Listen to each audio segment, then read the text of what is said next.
The obligations of the prayer are intention for a given prayer.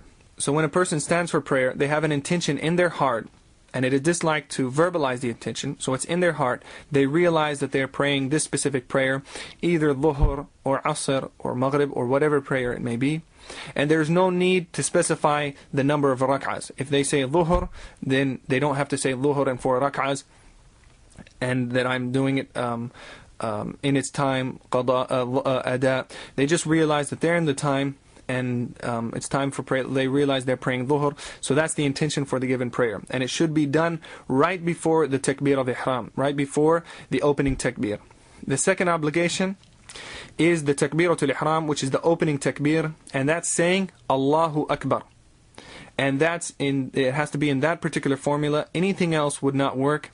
Saying Allahu A'zam, Allah is greater, in another formula, or saying it in a language other than Arabic. If a person is not able to say it in that specific way, Allahu Akbar, then he does it to the best of his ability. And the third obligation, وَالْقِيَامُ لَهَا, is standing while saying it. So a person has to be standing up, fully erect, when he says Allahu Akbar. And then the next obligation is the Fatiha. So the recitation of the Fatiha is an obligation, the Fatiha in its entirety. So since the Fatiha is an obligation, it's an obligation for every Muslim to memorize it and study it with a person that knows how to properly teach it. So then they have to memorize at least, that's what's an obligation, to memorize from the Quran, the Fatiha, so that they can perform their prayers.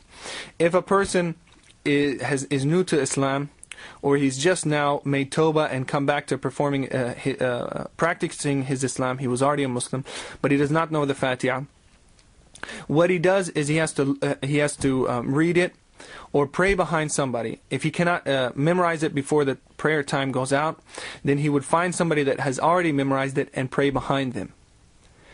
If he cannot do that, then he would read it from a piece of paper.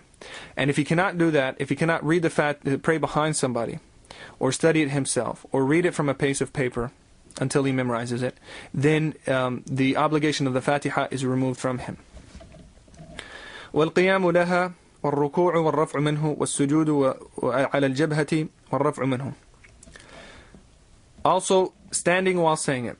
So the Fatiha is an obligation, and standing upright is an obligation. Standing upright while reciting the Fatiha is also an obligation. Bowing or ruku' is an obligation,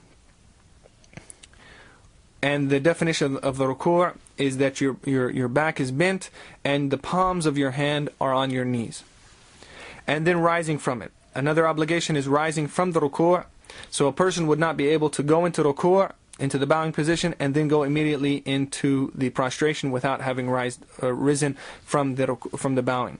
So you have to rise from the bowing. Also, prostration upon the forehead. Upon the middle of the forehead is best, but any portion would do. That's an obligation. Rising from each prostration is also an obligation. والاعتدال والطمأنينة والترتيب بين فرائضها والسلام وجلوسه الذي يقارنه وشرط النية مقارنتها لتكبيرة الإحرام. Also, standing erect is an obligation of the prayer. So standing upright, proper composure at points of stillness, or the طمأنينة. So at all the points of obligation, the person has to maintain that position until his limbs become still, and then he can move on. So when he goes into ruku', he goes and he stays there for a time until all his body becomes still, and then he moves on to the next obligation. Whereas if he just goes into ruku' and then bounces off and then goes to rise, he has not fulfilled that obligation. So he goes into ruku', stays for a few moments until his body is still, and then rises. And then in the prostration the same, and then coming up from the prostration.